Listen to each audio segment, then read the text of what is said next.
ठाकरे साहेब यांचं या ठिकाणी मनपूर्वक स्वागत आहे। नेवासा तालुक्याच्या वतीने उपस्थित सर्व तमाम शिवसैनिकांचं मनपूर्वक स्वागत। सन्माननीय उदयनदादा गडाख यांच्या उपस्थितीत सन्माननीय आदित्य ठाकरे साहेबांचं या ठिकाणी आपण स्वागत करत आहोत। भर पावसात हजारोंच्या संख्येने आपण या ठिकाणी उपस्थित झाला त्याबद्दल आपल्या सर्वांचं मनपूर्वक स्वागत। सन्माननीय आदित्य साहेब ठाकरे यांचा, सन्माननीय आदित्य साहेब ठाकरे यांचा, छत्रपती शिवाजी महाराज की जय जय जय जय जय भवानी। सन्माननीय आदित्य साहेब ठाकरे आप आगे बढ़ो। सन्माननीय आदित्य साहेब ठाकरे यांचा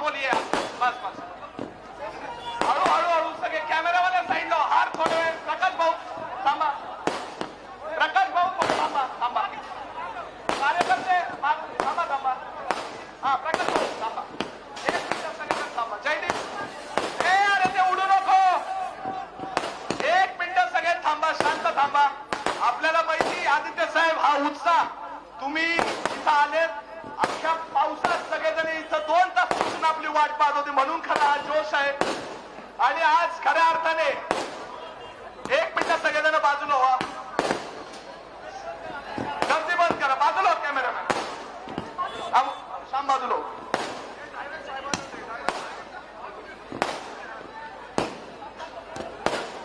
आता मी आपल्या सर्वांच्या वतीने युवा हृदय सम्राट माननीय आदित्य साहेब ठाकरे यांना विनंती करतो की त्यांनी आपल्या 2 शब्दात आपलं मनोगत व्यक्त करा। खऱ्या अर्थाने आज साहेब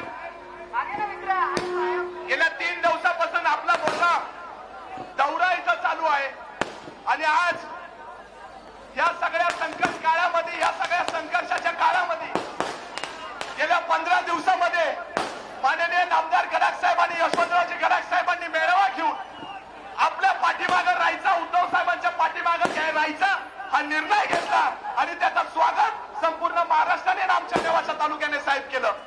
आणि आज आपलं इथं स्वागत मी संपूर्ण नेवासा तालुक्याच्या वतीने करतो माननीय नामदार शंकरराव गडाख साहेबांच्या वतीने करतो। आणि ह्या संघर्षाच्या काळात आपल्या कठीण काळाच्या काळात संपूर्ण गडाख पाटील कुटुंब असेल नेवासा तालुका असेल हा संपूर्ण नगर जिल्हा आपल्या पाठीशी खंबीरपणे उभा आहे हे शब्द मी तुम्हाला आज या कार्यक्रमात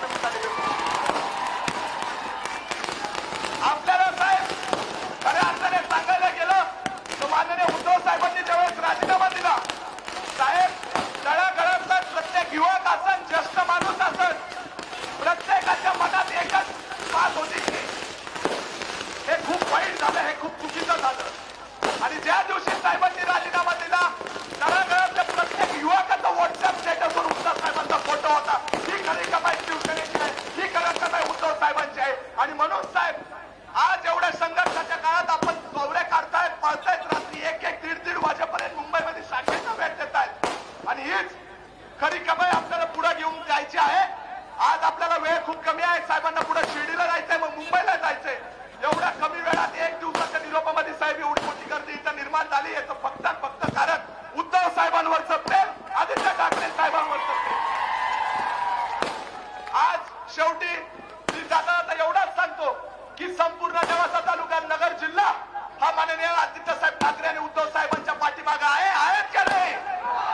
संपूर्ण सगळ्यांनी हात वर करून सांगा आपण सर्वांना बरं आहेत का नाही? कॉम्प्लेक्स वाल्यांनी हात वर केला इकडे पण त्या वडापावच्या तिथं हात वर केला सगळ्यांनी एक साथ हात वर करून सांगा आपण उद्धव साहेबांबरोबर आहे का नाही? अरे आवाज कुणाचा? आता आवाज संभाजीनगर पर्यंत गेला पाहिजे खैरे साहेब पण इथं आहे आपल्याला। अरे आवाज कुणाचा? आता आवाज मुंबई पर्यंत आहे आदित्य साहेब पण आपल्या बरोबर बसण्यात येणार आहे। अरे आवाज कुणाचा? आपल्याशी दोन शब्द बोलतील. धन्यवाद. जय महाराष्ट्र. सर्वप्रथम उदय धन्यवाद, तुम्ही मैत्री जपली.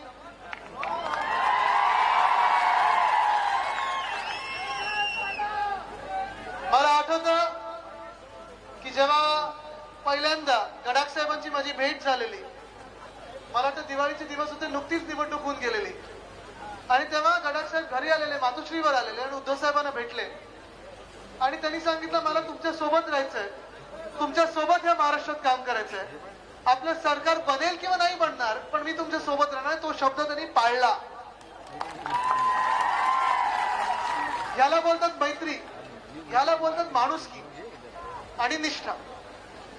पण आज या शिवसंवाद दौऱ्यात फिरत असताना, जसं आज इथे पाऊस पडतोय आणि मी छत्री घेत नाही कारण तुम्ही सगळे भिजत असताना मी छत्री घेणं योग्य नाही,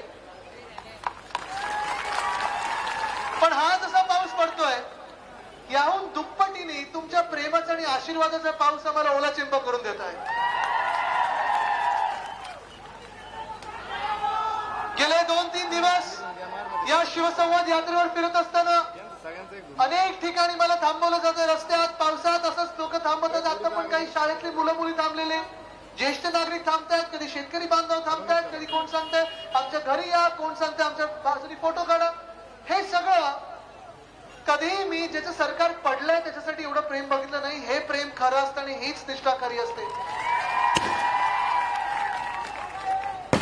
मला आठवतं 20 जून ते आता परवा 20 जुलै, अनेकदा मी विचार करायचो की नक्की आमचं चुकलं तरी काय की हे 40 गद्दार लोक यांनी आपल्या पाठीत का खंजीर खुपसलं. हे दुःख होतं, क्लेशदायक आहे, नक्की आहे. कारण अनेकदा आपण विचार करत असतो की यांना कमी काय दिलं आपण, आपलं काय चुकलं की यांनी आपल्या पाठीत खंजीर खुपसला. तुम्ही सांगा काही कमी दिलं काय आपण या गद्दारांना? काही कमी दिलं म्हणजे यांची ओळख दिली, राजकीय ओळख दिली, शाखेपासून अगदी लोकसभेपर्यंत ह्यांना पदं दिली. सरकार नसेल त्यांना जपून ठेवायचं असतं, सरकार आलं तर मंत्रीपद पाहिजेत, महामंडळ पाहिजेत, सगळं काही पाहिजे, चांगली खाती पाहिजेत. आणि एवढं सगळं केल्यानंतर सगळं जेव्हा नीट चाललंय, महाराष्ट्र पुढे चाललेला आहे, तरुणांचे चांगले कामं होत आहेत, शेतकरी बांधवांचा आवाज ऐकला जात आहे, महिलांना आपण सुरक्षित ठेवत आहोत, सगळं जे काही चालू आहे त्यांच्यासाठी कायदा आणला आपण, हे सगळं चालू असताना सरकार पाडण्याचं काही कारण होतं का? बरं, खूप वेळ असं असतं, जरा इथे शांत राहा, जरा इथे शांत राहा. इथे अनेकदा असं असतं की काही मिळालं नाही म्हणून गद्दारी होते. आपले कदाचित मित्रपक्ष कधी धोका देऊ शकतात म्हणून गद्दारी येऊ शकते. पण मला एकच गोष्ट समजली नाही की ज्यांना आपण वर्षानुवर्ष अनेक वर्ष आपलं समजलं, प्रेम दिलं, विश्वास ठेवला, सगळं काही जे आलं ते त्यांच्या हातात पहिलं दिलं, ह्याच लोकांनी आपल्याशी एवढा धोका का केला? का केला काय कळतच नाही.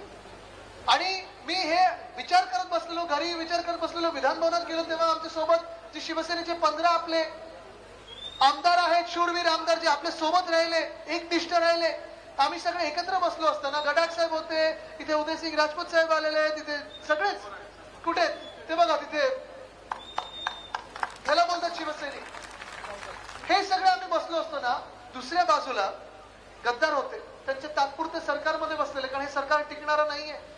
लिहून घ्या तुम्ही, हे अल्प आयुचं सरकार आहे, बेकायदेशीर आहे, गद्दारांचं सरकार टिकत नाही, ते कोसळणार म्हणजे कोसळणारच. पण हे सगळं होत असताना मला दुःख ह्या गोष्टीचं होतं की अरे आम्ही सगळे एकत्र बसलोय, शिवसैनिक म्हणून एकत्र बसलोय, शिवसेनेचे आमदार म्हणून एकत्र बसलोय, तुम्ही गद्दार म्हणून तिथे समोर बसला. नजरेला नजर मिळायची हिंमत तर नव्हतीच, पण त्यांचे चेहरे बघा, पडलेले चेहरे होते. सगळी आसाम मध्ये मजा मस्ती करून आलेत, गोवामध्ये धिंगाणा घालून आलेत, असं वाटत होतं झोपलेच नाहीयेत की ते अनेक दिवस रात्र. पण हे सगळं करून देखील चेहऱ्यावर अभिमान आणि स्वाभिमान नव्हता. कारण त्यांना प्रत्येकाला माहिती आहे त्यांनी गद्दारी केली ती उद्धव ठाकरे साहेबांसोबत केलेली आहे. गद्दारी त्यांनी केलेली आहे आणि तिने किती नाव बदललं. उठाव बंडखोर, आम्ही बंड केला, बंद नाही केला, तुम्ही उठाव नाही केला. उठाव करायला आणि बंड करायला हिंमत लागते, ताकद लागते, जागच्या जागी उभं राहायला लागतं. तुम्ही पळून गेलात सुरतेला, तिथून गेलात गुवाहाटीला, तिथून आलात गोव्यात, मग हॉटेलमध्ये कैद्यांसारखं तुम्हाला नेलं आणि मतदानाला उतरवलं. हे उठाव नाही, हे बंड नाही, हे गद्दार आहेत. आणि गद्दाराने किती नावं बदलली तरी गद्दार हा गद्दारच असतो आणि माथेवर गद्दारकीचा चिक्का घेऊन फिरत असतो. पण तेव्हा जेव्हा दुःख आम्ही बघत होतो, सोसत होतो, कसं असतं खूप वेळा आपलं दुःख आपण जास्ती लोकांना सांगू पण नाही शकत, कारण सगळेच शिवसैनिक त्यांना पण धक्का बसलेला की अरे ज्या लोकांना आपण एवढे वर्ष डोक्यावर नाचवलं, आपल्या प्रेम दिला, आशीर्वाद दिला, विश्वास दिला, सगळं काही दिलं, मतदानासाठी आम्ही यांच्या उतरलो होतो, प्रचारासाठी उतरलो होतो, हे लोक मोठे झाले, हे लोक मंत्री झाले, पण ह्यांच्या सुखात आणि दुःखात आम्ही होतो, त्यांनी आमच्या सर्वांच्या पाठीत का खंजीर खुपसला हा प्रश्न जेव्हा मला पडत होता आणि अनेक शिवसैनिकांना प्रश्न पडत होता. उदयन, मी तुमची सभा बघितली, गडाख साहेबांची सभा बघितली आणि त्या सभेनंतर मला ताकद आणि हिंमत आली की असे पण लोक आपल्या सोबत आहेत. तुमचं प्रेम बघितलं, मी तुमचं प्रेम बघितलं. खर तर हे आपलं जे नातं आहे ते 2-2.5 वर्षाची तशी ओळख आहे. पण तुमच्या आजोबांनी देखील माझ्या वडिलांना फोन केला आणि सांगितलं घाबरू नको, तुम्ही जे करताय ते बरोबर करताय, तुम्ही कोणाचं काही वाईट केलेलं नाहीये, आम्ही तुमच्या सोबत आहोत.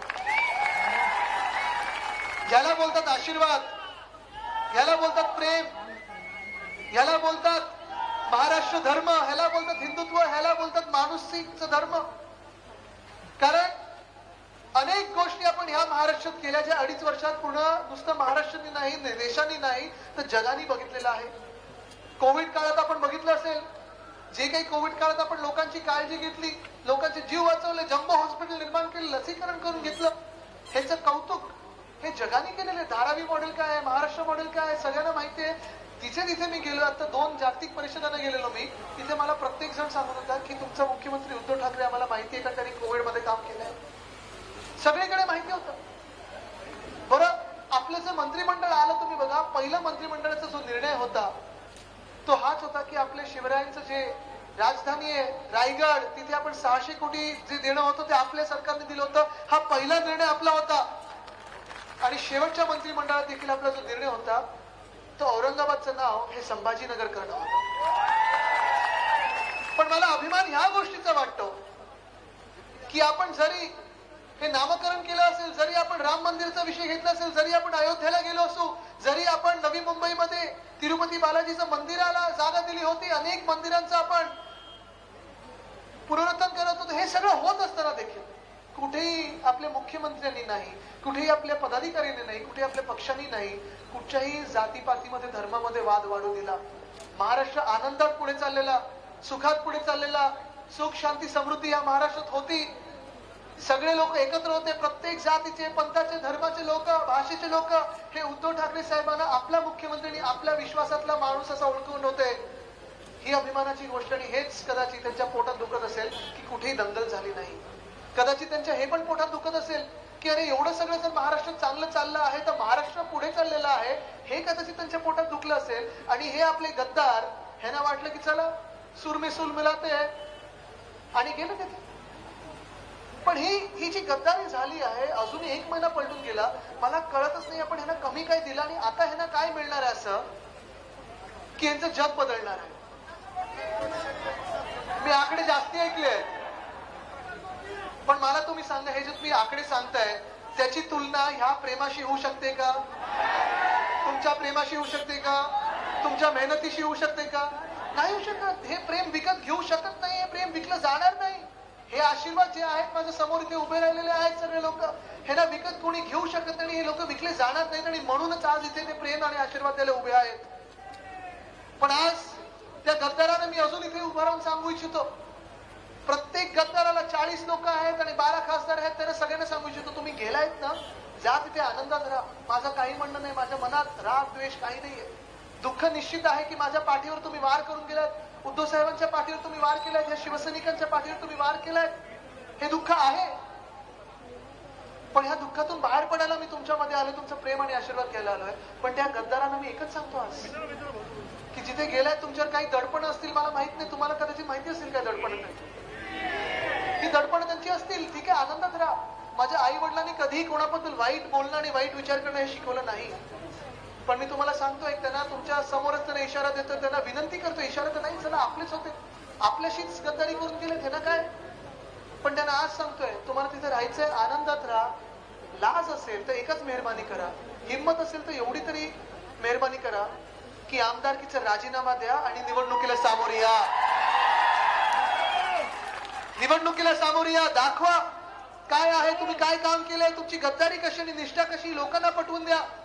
कारण महाराष्ट्र देखील कधी गद्दारी खपवून घेत नाही आणि घेणार नाही हे महाराष्ट्राला देखील माहिती आहे. पण आज मी त्याच गद्दारांना सांगतोय, चला तुम्ही एवढं आमच्याबद्दल बोलताय, तर काल परवाकडे जे बोलत होते की उद्धव साहेबांबद्दल आदर आहे, प्रेम आहे, आदित्य ठाकरेंबद्दल आदर आहे, प्रेम आहे, आज बघा 2-3 दिवसाचे त्यांचे बातम्यांमध्ये जे काही बोलले ते बघा, त्यांच्या मनातलं जे काही होतं ना, त्यांच्या मनात ते सगळं बाहेर यायला लागलेलं आहे. आणि मनात कदाचित राग आणि द्वेष आमच्याबद्दल एवढ्यासाठीच असेल की आम्ही त्यांना जास्ती दिलं, प्रेम जास्ती दिलं, विश्वास जास्ती दिला, त्यांना अपचन झालं आणि म्हणून त्यांचा राग आमच्यावर असेल. पचू शकलं नाही ते राग आणि प्रेम. पण आज मी त्यांना सांगतोय, चला आमदारकीचा राजीनामा द्या, निवडणुकीला सामोरे या, जे काही जनता ठरवेल आम्हाला ते मान्य असेल, जनतेचा निकाल हा मान्य असेल, सर्वोच्च असेल. पण दुसऱ्या बाजूला हे देखील सांगतोय की जर तुम्हाला वाटत असेल की तुम्ही एका चांगल्या भल्या माणसाच्या पाठीत खंजीर खुपसलाय, तुम्ही तुमच्या पक्षप्रमुखांच्या, कुटुंब प्रमुखांच्या पाठीत खंजीर खुपसलाय, हे जर तुम्हाला वाटत असेल की तुम्ही चूक केली आहे, तर या मातोश्री, त्या मातोश्रीचे दरवाजे सदैव तुमच्यासाठी खुले असतील. कारण पक्षप्रमुखांचं आणि शिवसैनिकांचं मन मोठं आहे, हृदय मोठं आहे. तुम्हाला माहिती आहे की उद्धव साहेब हा चांगला माणूस आहे, सभ्य माणूस आहे, चांगलं काम ते करत राहिले. कदाचित त्यांची एकच चूक घडली, ती हीच चूक होती की त्यांनी कधी 2.5 वर्षात राजकारण केलं नाही, कधी विरोधी पक्षाच्या मागे पोलीस लावले नाहीत, तडीपारीच्या नोटिसा काढल्या नाहीत आणि यांच्या मागे नोटिसा लावल्या नाहीत. कदाचित त्यांची ही चूक असेल की आपल्याच आमदारांच्या मागे आणि खासदारांच्या मागे त्यांनी लक्ष ठेवलं नाही, हेर ठेवले नाहीत. ही कदाचित चूक असू शकते, पण ती चूक आम्ही परत परत करू. कारण विश्वास हा शिवसैनिकांवर नाही ठेवायचा तर कोणावर ठेवायचा, आज मी तुम्हाला हा प्रश्न विचारायला. आणि म्हणून ही जी गद्दारी आहे, मी समजतो ही गद्दारी नुसतं उद्धव साहेबांबरोबर नाहीये, ही गद्दारी नुसतं शिवसेनेसोबत नाही ना, महाराष्ट्रासोबत आहे. ही गद्दारी त्यांनी माणुसकी सोबत केलेली, हा तुम्ही विचार लक्षात घ्या. कारण कदाचित निवडणुका मध्यवर्ती लागतील आणि ते लागणार हे आम्हाला माहिती आहे, सर्वांना माहिती आहे की मध्यवर्ती निवडणूक लागणार, हे सरकार कोसळणार म्हणजे कोसळणारच. पण मतदान करताना तुम्ही हे लक्षात घेतलं पाहिजे की तुम्ही मत कोणाला देणार आहात. एका बाजूला उद्धव साहेब आहेत आणि आम्ही सर्व आहोत, शिवसेना म्हणून सर्व आहात, तुम्ही सगळे आहात आमच्या सोबत. पण जे नागरिक आहेत, जे अराजकीय, त्यांनी हे विचार करणं गरजेचं आहे की ह्या गद्दारांची वृत्ती कशी आहे, माणुसकी कशी आहे, हा तुम्ही विचार करणं गरजेचं आहे.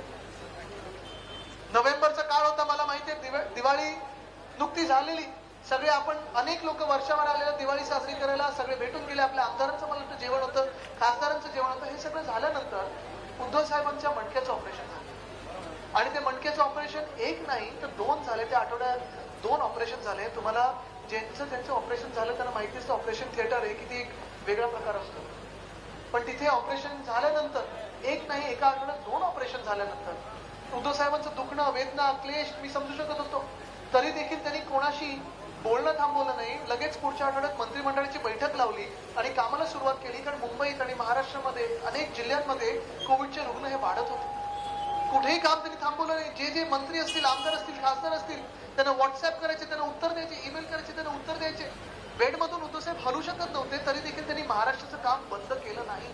मुख्यमंत्री म्हणून ते त्यांचं कर्तव्य करत होते, पार पाडत होते. पण हे सगळं होत असताना दुसऱ्या बाजूला हे 40 गद्दार आणि गद्दारांचे नेते काय करत होते, जमवाजमव करत होते. कोण आमदार सोबत येतो, कोण मंत्री सोबत येतो, पक्ष कसा फोडू शकतो, तू येतो का, तू येतो का. आणि आता देखील त्यांचं तेच कार्य चाललंय. ही मला लाज वाटण्यासारखी गोष्ट आहे. एक मुलगा म्हणून असेल, एक शिवसैनिक म्हणून असेल, एक आमदार म्हणून असेल, एक मंत्री म्हणून असेल, की मंत्रिमंडळातले आमचे काही त्यावेळीचे सहकारी जे गद्दार ठरले, त्यांनी असं काम हे जेव्हा उद्धव साहेबांना बरं नव्हतं त्यावेळी सुरू केलं. हे तुम्हाला पटतंय का राजकारण? हे असे तुमचे राज्यकर्ते होऊ शकतात का? हे तुमचे नेते होऊ शकतात का? हे महाराष्ट्राचे नेते होऊ शकतात का?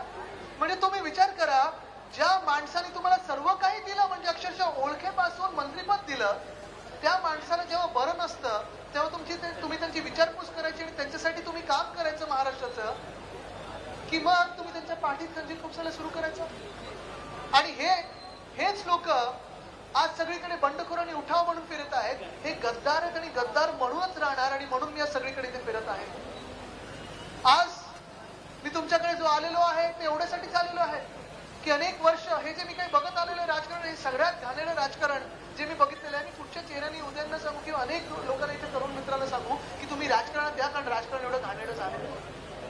मला एकच कारण, मी 10 वर्ष राजकारणात सक्रिय आहे, अनेक वर्ष राजकारण जवळून बघितलेलं आहे. माझ्या आजोबांसोबत मी फिरलेलो आहे, वडिलांसोबत फिरलेलो आहे, इथे मंचावर अनेक लोक आहेत त्यांच्यासोबत बघितलेलं आहे, मी राजकारण जवळून बघितलेलं आहे. पण महाराष्ट्राचं राजकारण एवढं घाणेरडं कधीच झालं नव्हतं. आता तुमच्याकडून उत्तर बरोबर येत आहे, पण महाराष्ट्राचं राजकारण एवढं कधी घाणेरडं झालं होतं. आज जे मला 10 वर्षापूर्वी सांगितलं गेलं होतं, जेव्हा मी मंचावर चाललेलो युवासेना स्थापन करण्याच्या दिवशी, की मला जे सांगितलं होतं की आदित्य या राजकारणात येऊ नको, राजकारणात चांगल्या लोकांना स्थान नसतं. हे जे काही नाट्य घडलेलं आहे ते हेच सिद्ध करून द्यायला आहे की राजकारणात चांगल्या लोकांना स्थान नसतं. पण आज मी तुमच्याकडे आलोय, एकच मागणं घेऊन आलेलो आहे की तुम्ही माझ्या साथ आणि सोबत उभं राहणार की नाही. कारण मला इतर काही कोणाला दाखवायचं नाही, मला जगाला एवढंच दाखवायचं आहे की राजकारणात चांगल्या लोकांना स्थान असतं आणि ते आपण निर्माण करून द्यायचं आहे. मला घरी जी एक शिकवण दिली माझ्या पणजोबांनी, माझ्या आजोबांनी मला आणि माझ्या वडिलांना, ती हीच होती. त्यांनी एवढंच सांगितलं की आदित्य, पैसा येतो, पैसा जातो, पुन्हा येतो. सत्तेचं पण तसंच असतं, पण नाव केलं तर ते परत येत नाही. नावाला जपा, इमानाला जपा. आणि आज तेच जपत, हीच निष्ठा पुढे घेऊन, हेच प्रेम आणि आशीर्वाद घेऊन मी पुढे चाललोय. जर आपल्याला राजकारण बदलायचं असेल तर मला तुमच्या प्रेमाची आणि आशीर्वादाची गरज आहे. तयार आहात ना ते द्यायला? बाकी काही मागणार नाही मी, पण तुम्ही आशीर्वाद आणि प्रेम देणार असाल तर हात वरती करून ते प्रेम आणि आशीर्वाद द्या. कारण हेच प्रेम आणि हेच आशीर्वाद घेऊन आपल्याला महाराष्ट्रात घडवायचंच आहे, पण शिवसेनेला बांधायचंय आणि पुढे न्यायचंय, चांगलं राजकारण घडवायचंय. धन्यवाद. जय हिंद, जय महाराष्ट्र, वंदे मातरम.